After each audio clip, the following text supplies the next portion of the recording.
So this is something I've learned recently about difference in, I say typically like white people versus Asian people, but again, don't call me racist. We can call them immigrants versus people who have been in this country for a long time. But from my experience, white people who have been raised here and have at least 3 generations here versus Asian people, like first generation immigrants. So something I've noticed is white people are very much into their boundaries. They're very much like, this is what I'm going to do and I'm not going to go over it. Whereas I feel like Asian people, they're very much like acquiescing to people's concerns and requests, like overly considerate of what other people need. But there's this unspoken rule of needing to reciprocate. Very much of like, you do this for me, I'll do this for you. You scratch my back, I'll scratch yours. Whereas I feel like in white culture, there really isn't that much of that. It's more like, this is who I am, this is what I'm doing, and they're not afraid to speak out like, no, I'm not doing that. But at the same time, they don't expect you to like reciprocate on things. So I think the fundamental difference in cultural value is the sense of community versus a sense of individualism. In Asian communities, it's like, I'll go out of my way for you to help you with this silent understanding that you're going to help me back. And in white culture, it's more like very self-reliant. I don't need you, but I'm also not going to go out of my way to help you. And these are my boundaries. This is the photo of the year. This picture was taken today, July 4th, 2026, America's 250th anniversary. This is a photo of a black woman sitting on the DC Metro surrounded by white supremacist members of the Patriot Front. If you've never heard of the Patriot Front, they are a white nationalist organization that was created after the Unite the Right rally in Charlottesville, Virginia in August of 2017. And this is what they're about in their own words. Pause to read. Been deemed a white supremacist hate group by both the Southern Poverty Law Center and the Anti-Defamation League. And if you're more of a visual learner, here is a video of them marching today in Washington, D.C., carrying Confederate flags.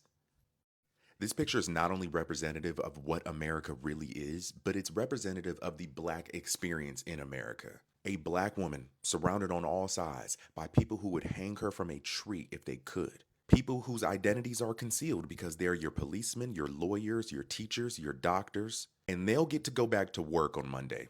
Business as usual. As for that black woman, she has to sit there and stare white supremacy in the face and just be silent. Okay, I have a question. What is white people's talent?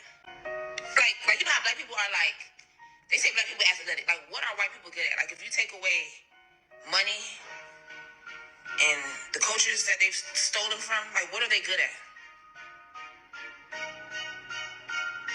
Like, what are they talent? Like, what are they, like, special skill for they race? Well, let's just see. We designed the Colosseum, the Pantheon, with the largest unreinforced concrete dome in the world for 2,000 years. Gothic cathedrals like Notre Dame, Versailles, the Eiffel Tower, and the Sagrada Familia. We invented the printing press, the steam engine that powered the Industrial Revolution, the telephone, the light bulb, the jet engine, penicillin, the smallpox vaccine which eradicated a disease killing 300 million people in the 20th century alone, the World Wide Web, calculus, the laws of motion and gravity, Newton, relativity, Einstein. Let's see, Leonardo da Vinci, the Mona Lisa. Let's see, composers we have Bach, Mozart, Beethoven, Chopin. Let's see, we mapped the world, circumnavigated, reached the poles, and put humans on the moon multiple times. Europeans produced the majority of Nobel Prize winners in science, medicine, and literature. Oh, we ended the transatlantic slave trade through naval power and legislation after it existed in every civilization for thousands of years. So, okay, but can we talk about the difference between a mixed black girl and a mixed white girl? Because there is a difference. I'm not saying I don't have white tendencies, because I do, but I am definitely a mixed black girl. Like, I don't look at a white woman and think, oh yeah, I see myself in you. I don't. I don't even look at my mom and be like, oh yeah, I see myself in you. She's 5'6", a little white girl. I am 6 feet tall, 220 pounds. I'm a big bitch. And I know I look a little yellow, but listen, the sun's just coming out. I'm just getting toasted. Okay, just so you wait. Like, I wouldn't go up to a white girl and be like, hey, what curly hair products do you use? The fuck? Like, I am so sick of the people in my comments talking about, she's not even black, she's mixed. Yeah, motherfucker, with black, the fuck are we talking about? Like, I literally just had a black person come up to me and be like, what are you? A girl? The fuck? I would never go up to somebody and be like, hey, what are you? The fuck kind of question is that? As a mixed person, I'm just like, I don't get it. Like, what are we talking about? What do you mean I'm not black? I don't get it. I don't get it. I don't see what you see. I have the black experience. I also have the white experience. I don't have a very racist white experience with my white family because they're not those kind of white people. But if we want to talk about my black experience and how my dad is not in my life and my whole dad's family is crazy as fuck and abandonment, trauma, this, that, and the third, then what makes me not black? Other than I'm not as melanated. I'm so confused. White people don't look at me and think, oh yes, she is one of us. No, I don't think that they see me and see a white girl. I'm not a white girl. Mixed girls that grew up in white suburban areas with your stereotypical white mom and black dad, single white mom at that, know exactly what I'm talking about. And although my dad's family is crazy, they were still around. So I do still have a sense of self when it comes to my blackness. Just because I'm a mixed girl, please know I'm black first. I'm never in Asian people's business like I have been this week, but take a listen to this. I have something to add. Why is it that every black person on my For You page who is commenting on the side-eyeing or not side-eyeing white people in H Mart, they get it like that, like what's going on and why that's a thing. But like there's fully grown Asian creators who are like super defensive of white people for some reason. Black people do not crave proximity to whiteness. We do not think white is ideal and black is less than. We do not put whiteness on a pedestal, and we do not try to assimilate into whiteness because black culture is one of the dominant prevalent cultures in America. What you're experiencing is black people knowing who our oppressors are, understanding the histories of our oppressors, and understanding how being in proximity of our oppressor has never benefited us ever in the history of our time here in America. Asian people have been made a model minority since your inception into this country as Chinese people. And that has been extended to Koreans, Cambodians, everyone else who's Asian by proxy. And that assimilation or that desire to be considered the model minority and to be propped up above Latinos and black people always makes Asians side with the side of the oppressor, wanting white people in their spaces, being the group that marries white men more than anyone else as a person of color. And that also includes the proximity to whiteness that you guys hold. Now, you couple that with the fact that white people in this country are obsessed with non-white cultures, but do not prop up non-white cultures because they understand that the dominant people in this country, and they can steal from Asians if they want, they can steal from Latinos if they want, they can steal from black people if they want, but less so the last, because black people have a tendency of calling white people out when they do steal our stuff and culture appropriate it, whereas you see Asians don't really make enough noise to combat what white people take from them. So seeing a white person in H Mart, I would give the side eye all fucking day, for sure. Especially because I live in LA and I've been to H Mart a couple of times. It's the only place I can find oxtail and a bunch of other stuff that I cook when I cook Caribbean food or food that black people want. It's the only place where things are still priced regularly. And once white people find shit, prices go through the roof because come with me as I find this new cool spot in Koreatown. We don't need that. The reason why black people can call this out is because this has been happening to us since the inception of time. People like Elvis. Elvis is a caricature of a black man. You look at all of the boy bands that they stole that entire aesthetic and persona from R&B groups. Everything that has been made pop culture in this country derives from black people at a certain point. So when you ask the question as to why there are less Asian people calling out white people in your spaces, it's because culturally you guys are more aligned to be with and care about what white people think about you versus us.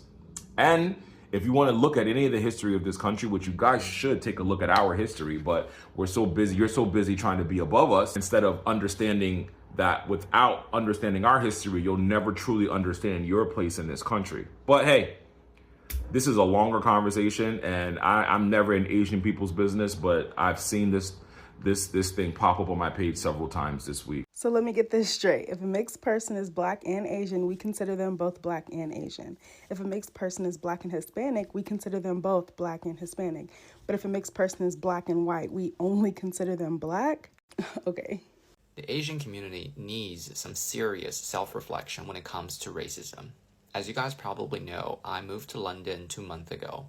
I live in a pretty affluent area, and let me tell you this, so far I have not seen a single Asian girl or a gay guy holding hands with a black or brown person on the street or at school. In fact, almost all of them were with white dudes. A few days ago, I matched with someone from Bangladesh on a dating app. He's incredibly smart and humorous. He graduated from Imperial College, which is like one of the best universities in the world, and he's got a good paying job in technology. However, to my surprise, after we matched, his opening line was, "Thank you for liking me back. I'm aware that I may not be your preferred ethnicity, but I decided to shoot my shot anyways." At that very moment, I felt like all the dots were connecting. Why are so many Asian people actively discriminating against others with a darker color of skin, especially in the context of dating? By the way, I'm very fed up with excuses like race is highly correlated with socioeconomic status. Well, in London, which is very racially diverse, by the way, there are so many super accomplished black and brown people in banking and technology. And my observation is that many Asian girls and gay guys would rather choose a white guy with mediocre salary. My message to the Asian community is very simple. Whitewashing yourself is pathetic. Don't do it. So I just came across this Asian creator on this app. I'm tagging her here. She was talking about how black men have a tendency to over-sexualize Asian women. And I would like to wake that conversation up. I would. Because there's a video apparently going around of this black man or two black men that are actively harassing Asian women in a McDonald's, talking about their anatomy right in front of them. Now, the reason why I want to go ahead and have this conversation is because, one, I've been deep in Asian married, engaged, TikTok's dating, business XYZ. this past 2 weeks. Like, it's You been already crazy. know. So I might as well, That man contribute does in a not play productive way about his instead of just woman. being nosy That in the man corner. does But also, not play about too, his woman. Swifties are already Listen, dogpiling me, so I might as well add to I'm it. married to a white man. The doxing Obviously, ones, if you've not been the following me, normal you know ones. this. But no, If this is you're an new, important hi, hello. conversation when it comes to the concept man of does not play about me. intersectionality. Because That Kimberly man Crenshaw ate does down not play about me. when she coined that term. It's- Because there's it's kind of crazy. something so incredibly There's just important something for very us specific to unpack about when it white men comes who to have their black intersectionality and queens. black men in And particular. baby, everybody's happy. And the reason why I'm willing to everybody have is this conversation thriving. this way Like, is because it's the beautiful. Asian community It's a beautiful has thing. been This is having for a very open specific group of people, and conversations not everybody's about gonna agree with the this community message, but there's collectively just in their something relationship to black people, about a white especially man black who Americans. loves his And I black think that queen. warrants having a more And if you're in one transparent of those conversation on the other relationships, side of things. let's Because see it this below. issue of black men over He don't play sexualizing about Asian me, women, baby. and just women in general. And this doesn't, it's not only exclusive to Asian women either, but that's a whole nother conversation. But specifically in this video, this shit has pissed me off for years. And I think this is an important time to have this conversation. So my black brothers, I would like you, if this shows up on your FYP, I beg you to sit here and listen, okay? Because we are making crossroads here. I think that's the phrase. I think I'm saying the right phrase. We are making inroads here, okay? You all have to unpack the misogyny and the xenophobia. You do. We have to unpack that. And you also have to unpack the fact that you are black. Absolutely. Absolutely. But you are also a man. And that comes with a unique way to oppress people. But it also comes with the opportunity, or at least perceived opportunity, to try to align yourself with people that oppress others, aka white men, right? And a lot of times people that aren't the double minorities, aka black women, try to do shit like that. You're pulling a white woman on Asian women when you're doing that shit. And I would love for you to stop. And the reason I'm saying this so proudly is because I'm not talking theoretically. I saw that shit under her video. I saw it on the video that she's actually talking about in the comment section. And it is disgusting. I hate it. So if we need one of our own to call it out, I will happily do so. And I need you all to wake the fuck up and sit the fuck down and stop being weird as shit. Okay? We all got the same fucking body parts. And the thing is, I think the problem here is that a lot of black men, again, I'm not talking about all black men before y'all get funky, but a lot of black men don't actually mind being sexualized and objectified. I think that is something that needs to be talked about and discussed. There's some esteem issues that are baked into that. Because there's a conversation that could be had around how Asian people have had a tendency to over-sexualize, particularly black men. It is a problem. I do not agree with it. I do not like it, and it also pisses me off. But I cannot be more pissed off than you. And there are some black men that will be willing to be objectified because of the proximity to privilege that they think it abides them. Therefore, they're willing to do the same thing to others. I'm gonna need y'all to cut that shit out real quick. I'm saying this with a stern kind of love, because when I'm telling you these two communities, there's something interesting happening here on this doggone app. But these are two communities that normally have these conversations off app that are currently having it in an open forum. And there's some cross conversations happening here. I think this is time we have this one. Okay. This is the time. This is the time. You need to unpack whatever it is in you that is making you feel like you have to have some level of proximity to whiteness in order to have some level of value. That is something that you truly have to unpack. So it's not just going to be something that impacts how you interact with women. It impacts so much shit. And it's also incredibly dangerous. So if this is just a conversation that should be used as a vehicle for that conversation, have at it, because everybody benefits from you all stopping doing that. So love you. Please stop. Somebody needs to explain to me why is this? Why do they think they're white?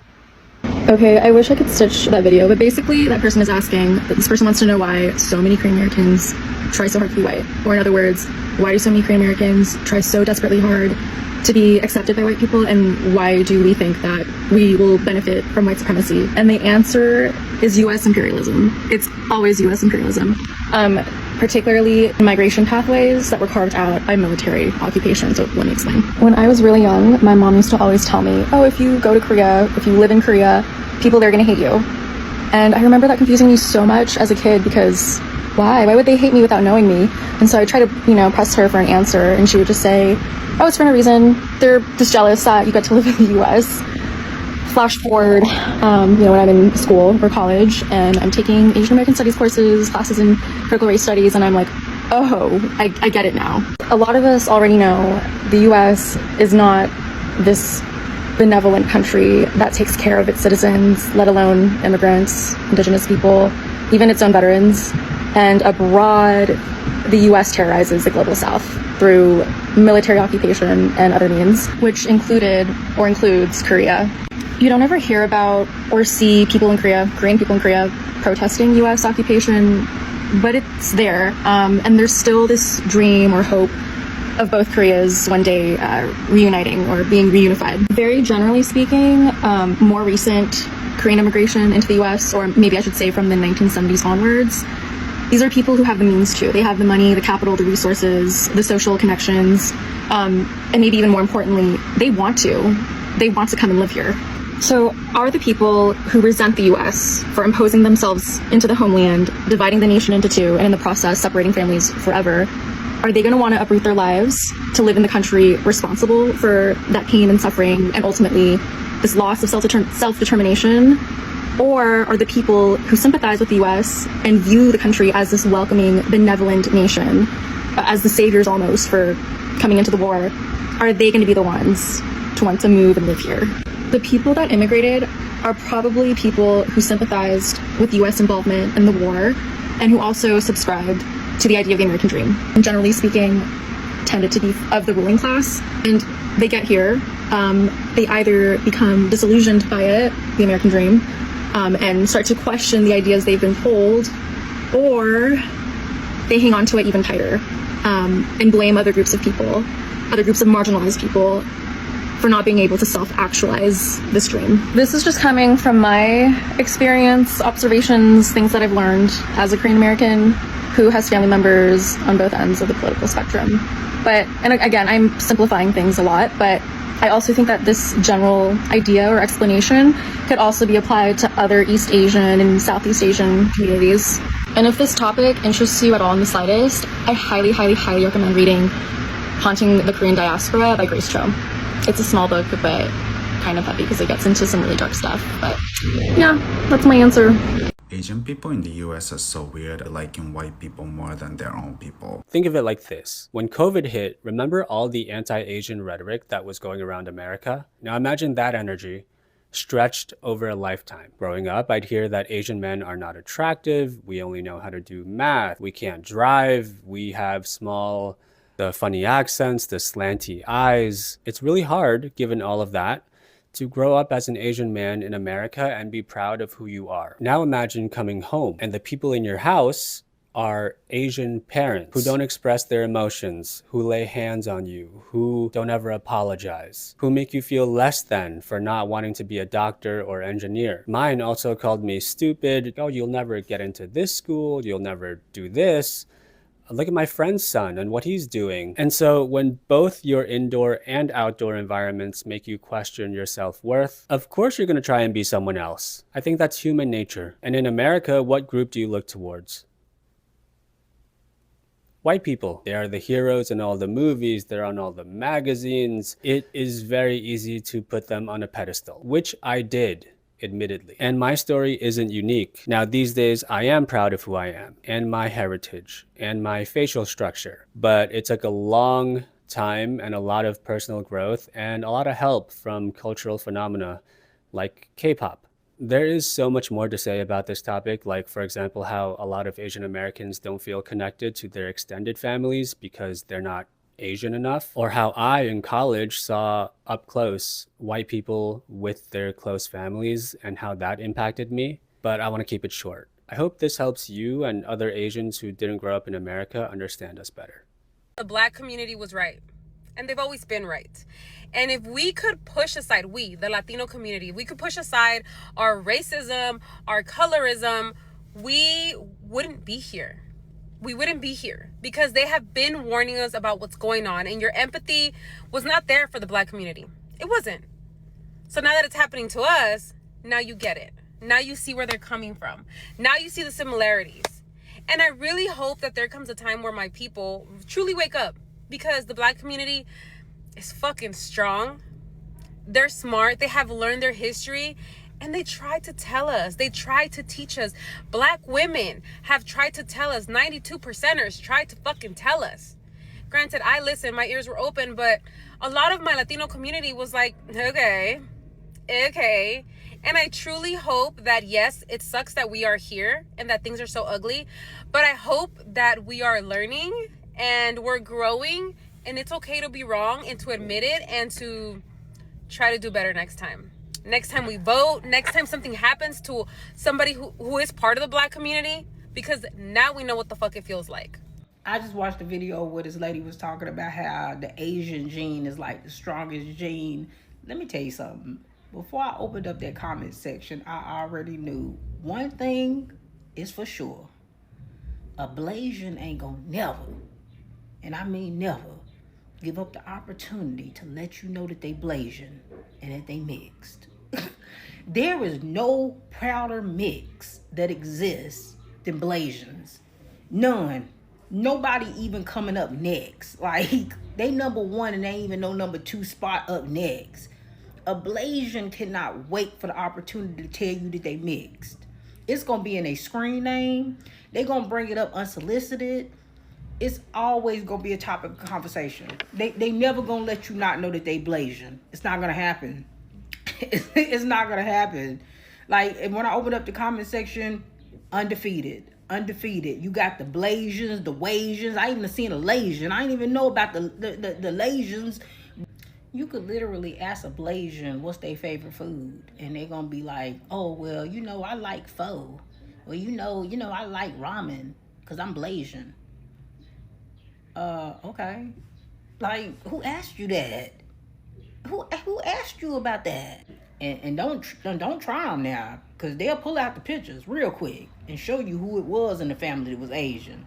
All right, whether it was the grandparents, their immediate parents, like, they ain't gonna hesitate to show you where that Asian part of them came from. But yeah, one thing about it, nobody is more proud to be mixed than Blasians. The only problem with ICE is that they're going after every minority group except black people. I mean, you're trying to reduce crime.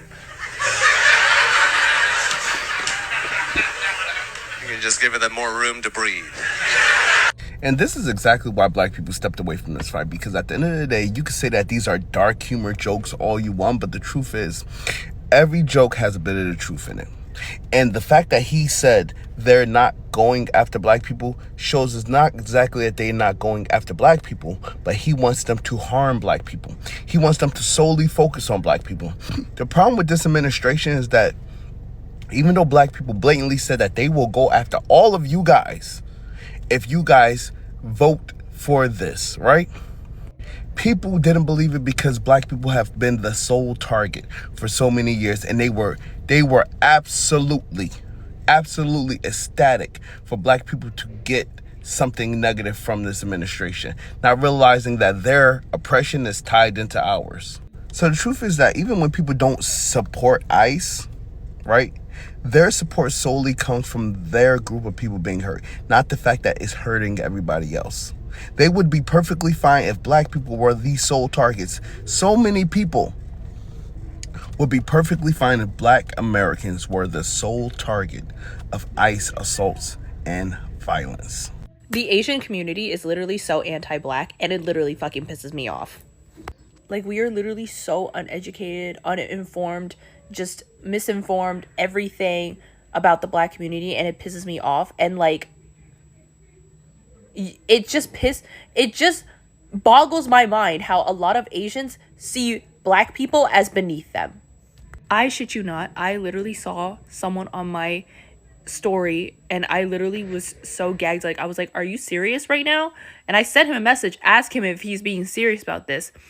This guy is Bhutanese. I'm sorry if I'm mispronouncing it, but like, I guess he got like some kind of spray tan or whatever because he's doing some kind of stupid movie shoot or whatever.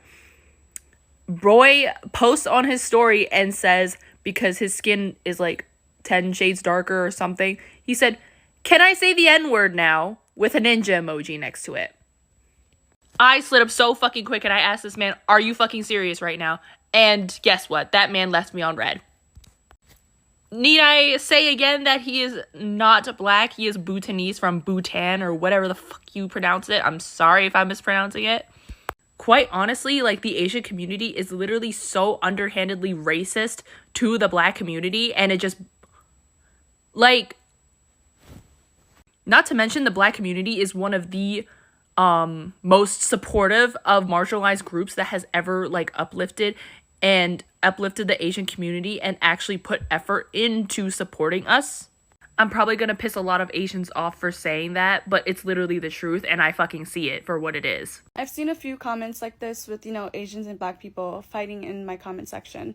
And honestly, it shows how little we actually talk about the history behind all of this. The tension didn't just magically appear. It was shaped by decades of laws, segregation, stereotypes, and political narratives that pushed our communities apart. When Asian immigrants first came to the US, they weren't allowed to live just anywhere. Segregation forced them into black and brown neighborhoods because those were the only areas open to anyone who wasn't white. So Asians and black Americans were physically close, but not always connected. Different languages, different histories, limited communication, misunderstandings grew out of that. Then in the 1960s, during the Civil Rights Movement, the US created the model minority myth. The idea that Asian Americans were successful, quiet, and proof that racism doesn't exist. That stereotype was never meant to lift Asians up. It was meant to contrast Asians against black Americans and basically say, see, like, they're doing fine, why can't you? It was a political tool that built resentment and pressure on both sides,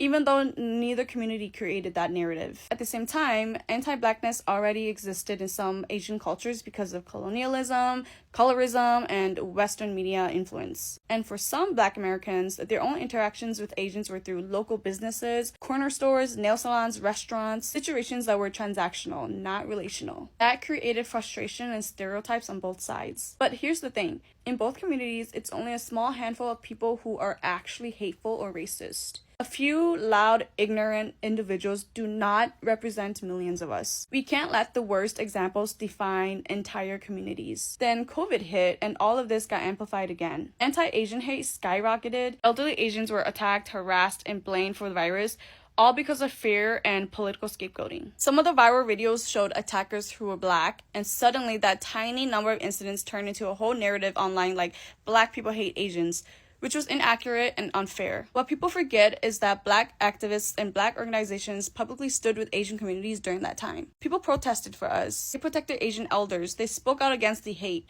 But the media rarely highlighted the solidarity, only the violence. And yes, some Asians responded by generalizing those incidents and blaming the entire Black community, which made things even worse, even though the majority of Black people had nothing to do with those attacks. COVID didn't create new racism. It exposed what was already unaddressed and made stereotypes louder because everyone was scared and hurting. But amid all of that, we forget that historically there has also been real solidarity. Asian American activists learned organizing strategies from Black civil rights leaders. Filipino and Black farm workers united under Larry Itliong and Cesar Chavez. Japanese American activists stood with the Black Panthers. Yuri Kochiyama worked alongside Malcolm X. In Oakland, Black and Asian communities built programs together to fight poverty and injustice. These are real alliances. They just don't get talked about as much as the conflicts. That's why we need to zoom out. Like, a handful of ignorant people shouldn't define entire communities. A bad experience shouldn't turn into a stereotype. We shouldn't let old narratives and old wounds be recycled and divide us again. Asians and Black people have both faced discrimination, exclusion, violence, and being treated like outsiders. We have more in common than we think, and when we work together, there's real power, real healing, and real progress. We just have to stop letting fear, stereotypes, and misinformation talk louder than the history and solidarity we actually come from. I think anybody who's willing to be honest with themselves and has spent significant time in any anime space, either online or in person, I think they can verify that the anime community can be pretty racist. And that's not just coming from like Black cosplayers getting comments like, oh, this character isn't Black. But even within the representations of Black or darker skinned people in anime, for example, this, whatever the fuck this is, this, the list goes on. That's not to say there's no good depictions of Black people in anime. This little grid was online with some depictions of darker skinned anime characters that were done well. But unfortunately, the majority of them are still pretty bad. And a lot of people do ask why this is, and the general answer that people go for is that Japan is not that diverse. There's not many Black people in Japan, and these mangakas just don't bother to do any research on how to draw Black people. But I think that's the easy answer, and there's some historical nuance to this. I mean, sure, they might not see any Black people, but it's not like they just drew an anime character and just made the skin dark and didn't think about, oh, hair texture and features. No, these oftentimes include a lot of tropes that come straight out of, I don't know, antebellum period America. I mean, just look at the fact that there's this mascot that is straight up pickaninny style, and it is Japanese. So I think part of the reason you see that kind of the outline with the lips and like the no eyebrows, that kind of thing, comes from the way that Japan was exposed to Black people. And it did not start with World War II. Japan had ongoing trade with Portugal for a great period of time before they would trade with any other Westerners. And I actually learned that today when I Googled it, Piccanini comes from likely a butchering of the Portuguese word for Day. I think it was just like small, little, whatever. And so the importation of those style of products to Japan did occur, and especially occurred in the mid to late 1800s when Commodore Matthew Perry from America broke down Japan and was like, hey, I demand to trade. Also, side note, this is how they depicted him. I just think it's kind of funny. But yeah, so unfortunately, in the 1800s, minstrel shows were still pretty popular, and they were something that did happen on ships with sailors and other like performers who traveled around to entertain soldiers. This is actually a Japanese depiction of one of those um, minstrel groups, and if you look closer, you can see that they are white people in blackface. So obviously, we've established that this kind of racist imagery has been exported to Japan for quite some time. And on top of that, there were certain Western intellectual ideas that Japan embraced during the Meiji Restoration era. They were trying to modernize, and then they thought modernization meant Westernization. So they took a lot of Western ideas and technologies and applied them to their own context. One of those was social Darwinism. They did a little special take on it where they had Japan at the top, and but it was still this idea of race. And obviously, race is something that is man-made, and like just look at the way Japan treated other Asians. They didn't think, oh, Asians, we're all Asian, Asian unity. No, they're like Japan special. We're at the top. But with social Darwinism, obviously comes the idea that white men are up here and black men are down here. And so America has been pretty, I don't know if I'd say, I don't want to say responsible because that sounds like I'm excusing Japan on this, but they have encouraged the spread of racial hierarchies that, you know, even if Japan takes it and says, oh, if white men are at the top and black men are at the bottom, Japanese men are above white men, it's still, exporting that idea. And you can really see that in the wake of World War II. So after Japanese surrendered, there were a lot of like comfort women, prostitutes, just people who were either destitute and just had to do whatever they could to get by. And the Japanese government at the time, whatever group that they formed after the emperor surrendered, they formed this commission for the Western recreation of um, American soldiers, and they were scared that these American soldiers would come and assault the pure Japanese women, and so they had a group of women that they already viewed as tainted, who were either comfort women, prostitutes, or poor women, and they would designate them to be the sexual service for American soldiers. But even within that, there was a racial divide. If a Japanese woman serviced a black man, she was then no longer allowed to service a white man. That's how the American military wanted it. They did not like that racial mixing. And that's also kind of why I hate when people say, oh, it's not all about race. Why do black people try to find a problem in everything? Like, it is about race. I mean, my mom can remember when desegregation happened in schools. Like, the prevalence and just the deep rootedness of anti-blackness and the way it has been exported all around the world is very real and very harmful. And trying to pretend like that's not the reality that we live in, that's just burying your head in the sand. And so this is just kind of going to try to give some depth to the questions about like why there are this type of visual trope and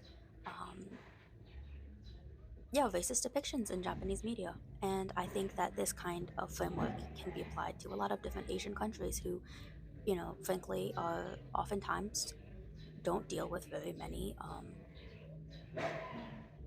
citizens that are not of their specific ethnic group or racially Asian. And so when they do see these outsiders or foreigners or whatever, they're drawing upon what they do know. And a lot of it does come from racist Western depictions of black people.